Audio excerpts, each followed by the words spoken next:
voters have voted in favor of Brexit, British exit from the European Union.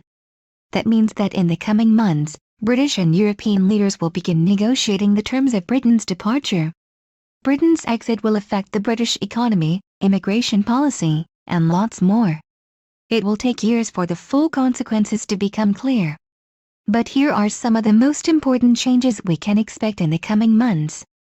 The process of leaving the EU will take years. A Brexit vote is not legally binding, and there are a few ways it could theoretically be blocked or overturned. However, as the BBC notes, it would be seen as political suicide to go against the will of the people as expressed in a referendum. Article 50 of the Treaty on European Union establishes the procedures for a member state to withdraw from the EU.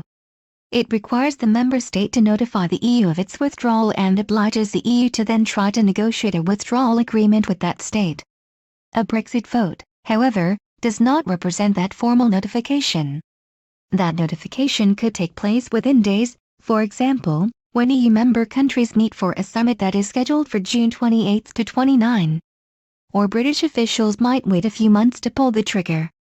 Once Britain invokes Article 50, it will have a 2-year window in which to negotiate a new treaty to replace the terms of EU membership. Britain and EU leaders would have to hash out issues like trade tariffs, migration, and the regulation of everything from cars to agriculture. In the best-case scenario, Britain may be able to negotiate access to the European market that isn't that different from what it has now. Norway is not a member of the EU, but it has agreed to abide by a number of EU rules in exchange for favourable access to the European common market. British Prime Minister David Cameron didn't want to hold a vote on Brexit at all. But in 2014, he faced growing pressure from the populist right over immigration and Britain's EU membership. To mollify dissenters in his own party and stop the rise of the far-right UK Independence Party, Cameron promised to hold a referendum on leaving the EU if his Conservative Party won the 2015 election. The Conservatives surprised pollsters by winning an outright majority in Parliament, and Cameron kept his promise. But he wasn't personally in favour of exiting the EU, and he campaigned vigorously for a Remain vote. At the same time, he allowed other members of his government to campaign on the other side. This created the spectacle of senior members of the UK government, from the same party, campaigning on opposite sides of one of the biggest issues in British politics in decades. The victory of the Leave campaign could fatally weaken Cameron's standing within his own party. Cameron had vowed to continue in office even if voters rejected his stance on EU membership. But that position may prove untenable. A revolt among Conservative members of Parliament could force him out of office. That could lead to a new Conservative government run by a more sceptical Prime Minister, or it could lead to new elections. In the short run, uncertainty about Britain's future relationship with the EU, its largest trading partner, could push the UK into a recession. Market watchers predict an explosion of volatility on Friday morning as the markets process the implications of Britain's exit. Many economists expect both the British stock market and the pound to open lower on Friday morning. Britain's Chancellor of the Exchequer, George Osborne, even hinted that he could suspend stock market trading if Britain voted to exit the EU. In the long run, the situation could be worse. If Cameron's government falls, Britain's prospects of negotiating a favourable deal with the EU could be weakened. The EU may decide to strike a hard bargain to discourage other countries from leaving the EU. Or the UK's new leader might not be willing to accept the kind of restrictions that come with a Norway-style deal. And that could create serious problems for businesses based in the UK. If you are Nissan or some other car producer with major production in the UK, today, the same safety standards and environmental standards allow you to sell everywhere in the European market, Jacob Funk-Kierkegaard, an economist at the Peterson Institute for International Economics, told me. But if the UK leaves the EU, you would no longer be able to sell into other European markets, not because you face a small tariff but because you'd have to go through another set of safety certifications.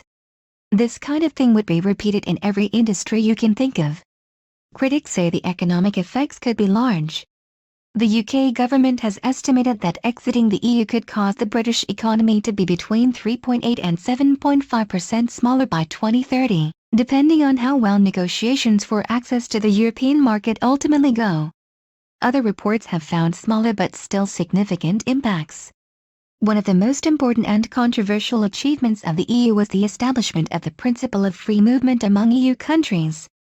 A citizen of one EU country has an unfettered right to live and work anywhere in the EU.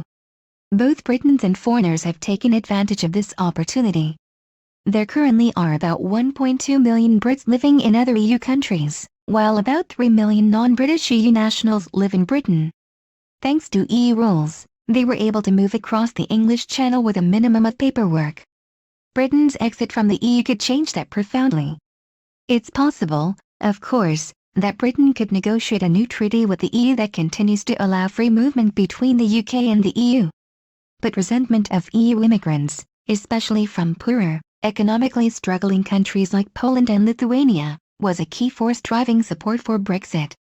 So the British government will be under immense pressure to refuse to continue the current arrangement. At a minimum, that would mean that people moving to or from Britain would need to worry about passports and residency rules. And it could mean that some British immigrants may lose their right to continue living and working in the UK and be deported. The withdrawal process is unprecedented, a British government spokesperson said a few weeks ago.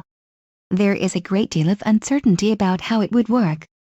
Kierkegaard told me last week that Brexit could also change the United Kingdom in a more fundamental way.